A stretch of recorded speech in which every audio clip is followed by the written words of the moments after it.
Information is power.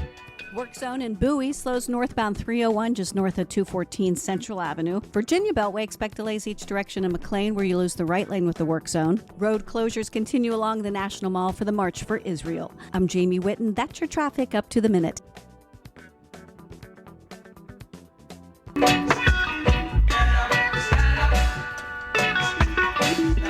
All right. Welcome back to Igniting Change with Barbara Arnwine. I'm your co-host, Attorney Daryl Jones, the board chair of the Transformative Justice Coalition. And we're so excited that you've decided to spend your Tuesday afternoon here on iconic WOL listening to Igniting Change Radio.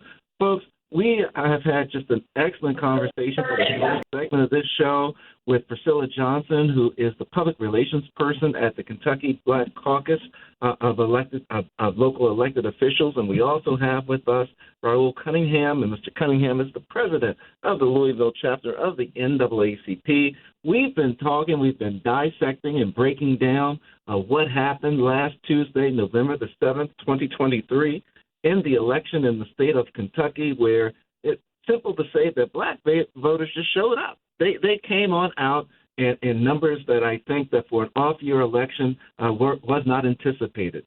And we were so happy to be with these organizations, the NAACP, the Alpha Kappa Alpha Sorority, and other Divine Nine organizations, as we encourage black voters and brown voters and young voters to come on out in the state of Kentucky and exercise that right to franchise and vote. You know, President Cunningham, in Louisville, one of the things that we noticed was that there were some issues with regards to where people were thought they were supposed to vote. They ended up going to places where they thought they were supposed to vote and found out they were in the wrong place. Their voting places had been switched around, polling places had been switched around. You were operating a command center along with some of our Gen Zs and our election protection officer, Lynn Whitfield. Can you share with our audience how effective and how useful was that command center to get a hold of issues that were going on around Louisville and around the country? Well, what had happened, there were a couple of precincts that had been changed. And when the voters went and they were told that they were in the wrong precinct, they called our office. Lynn was there, and we were able to contact the Board of Elections, and they immediately went out to that precinct. And as it turned out, those individuals were in the correct precinct, and they cautioned those election officers and told them that those individuals were in the correct precinct and they were allowed to vote. Now, was that in Jefferson County, Mr. President Cunningham? Yes, it was. Louisville is in Jefferson County. And what's the racial makeup of Jefferson County where this was occurring? The racial makeup is about 28% African American. Wow. And the calls that you received, were they coming primarily from the African American precincts, do you know? Yes, they were. Okay. Not from all the precincts. It was just this one precinct. And I think that there had been a mix-up in the books that were put in that precinct for allowing the individuals to vote. We were able to correct it in about an hour, and those individuals were allowed to vote. And, Barbara, the concern becomes because, you were involved in helping one of the seniors that ran into that similar type of problem in Louisville, in Jefferson County, I believe. And, one of the questions that we always wonder is if the NAACP and the command center from TJC along with the NAACP is not there, if there's no one there to push for that voter, what happens? Barbara, you got to tell your story of what happened. Well, one of the problems is that, the precinct system, to me, is a horrible system because you have tables with different precincts in it in the same building, the same location. And those precincts can be confusing to the voters because when they come in, they're looking for their name, A through Z, whatever. They're not looking for a precinct number. And what happened in our instance is two women who lived across the street from the police place. I'm serious, people. They live right across the street. They go to vote together. One's been voting for 50 years, the other for 40 years. And so they're elderly black women. They go to vote, and they're told that they are in the wrong precinct. One, her correct precinct is, she's told, is 5 miles away. They both are told. And so they go to, so they're, upset because, and they're, distraught and saying, I can't vote today. I'm not going to be able to vote. I've lost my right to vote because they don't have the money, they don't know how to do an Uber, don't have the money for a taxi, Uber, and it's 5 miles away. They can't walk. One's on a walker. And as a consequence, we said, well, we'll take you. We knew that we were going to be votercading on this beautiful route that Raoul had created for us. And we knew that we were going to be, and I called him and he told me that we would be going to that particular precinct.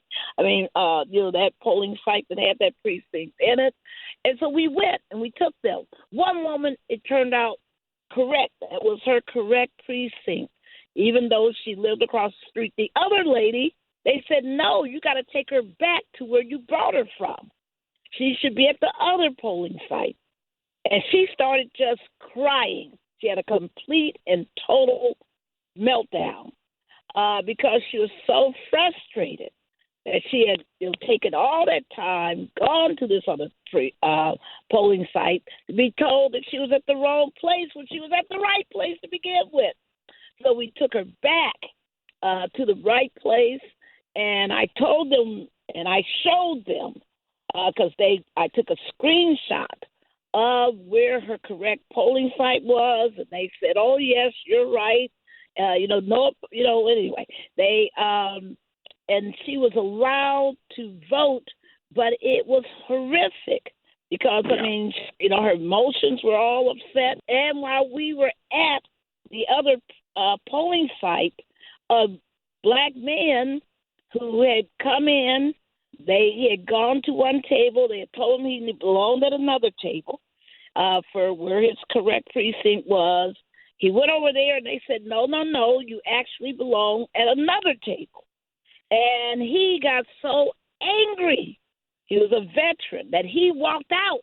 And I tried to stop him. I said, sir. He said, no, they're not going to treat me this way. I can't, nobody, after all I've done for this country, nobody should be treating me like this way. And he walked out. This was, I just hate precinct systems. Because even when we got back to the lady's correct precinct, I mentioned she was able to vote, but what I didn't tell you is that when we got back, they sent her to a table to vote, and they said, no, you can't vote here. You're in the wrong precinct. And I said, oh, Lord. And they pointed across the room, however, and said, there's her correct precinct over there at that table. So I was able to walk with her to the correct table, but I think there's something very wrong with precinct systems. I think there's got to be some real rethinking of how to make them accessible and friendly for voters if you're going to use them. But otherwise, it's just a real mess. I agree. And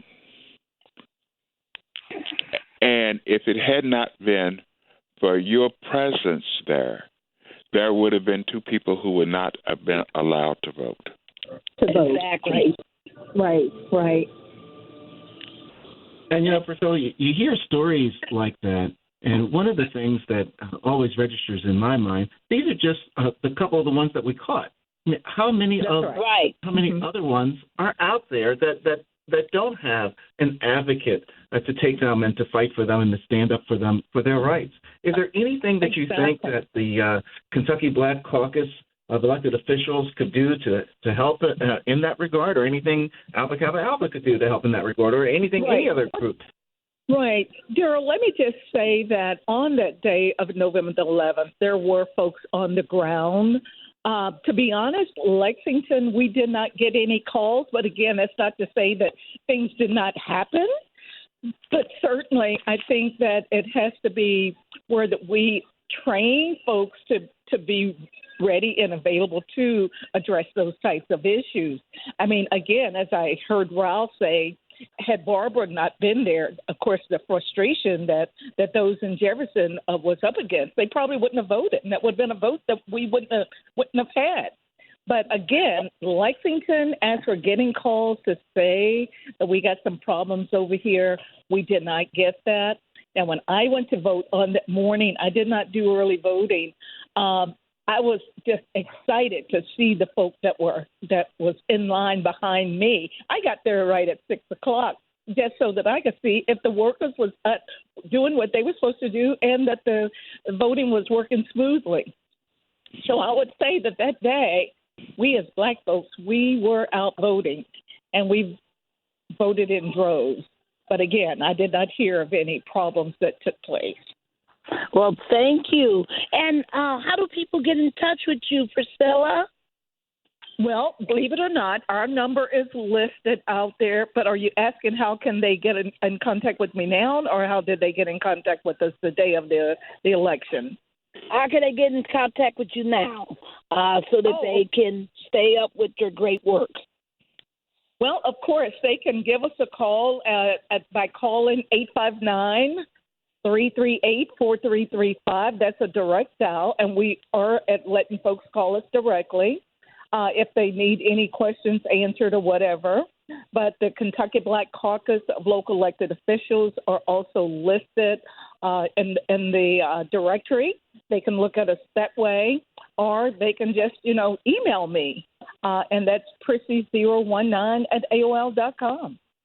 Thank you. And Raoul, how do people? Yes. President Cunningham, same question of you. How do people get in contact with you in the Louisville branch of the NAACP? The branch phone number is 502-776-7608. All right, Thank folks, you you got so it. much. And we're Thank so you grateful also for very both much. Priscilla Johnson and Raoul Cunningham for all the work they're doing in Kentucky and turning out that vote in Lexington and Louisville. We'll see you in 2024 because there's another election coming. But, folks, don't touch that dial because it's Lincoln University time. Let's find out what's happening over there in Philadelphia and what Lincoln University did this weekend. Don't touch that dial, folks. We'll be right back with more Igniting Change.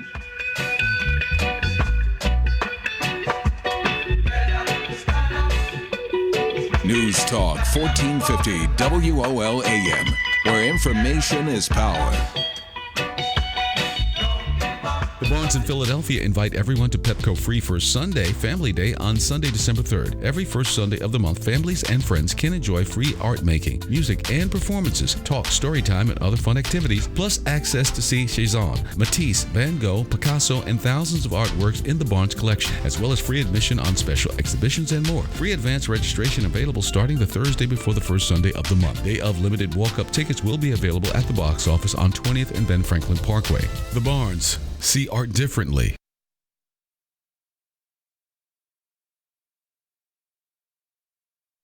Brooke Ellison is a surprising person. When I was 11 years old, I was hit by a car and no one expected me to live. She surprised people by living. I've been paralyzed from the neck down and on a ventilator since that time. And she surprised them by going to college. Tomorrow, I will graduate from Harvard. Brooke Ellison, magna cum laude. Determination. Pass it on. From the Foundation for a Better Life at values.com.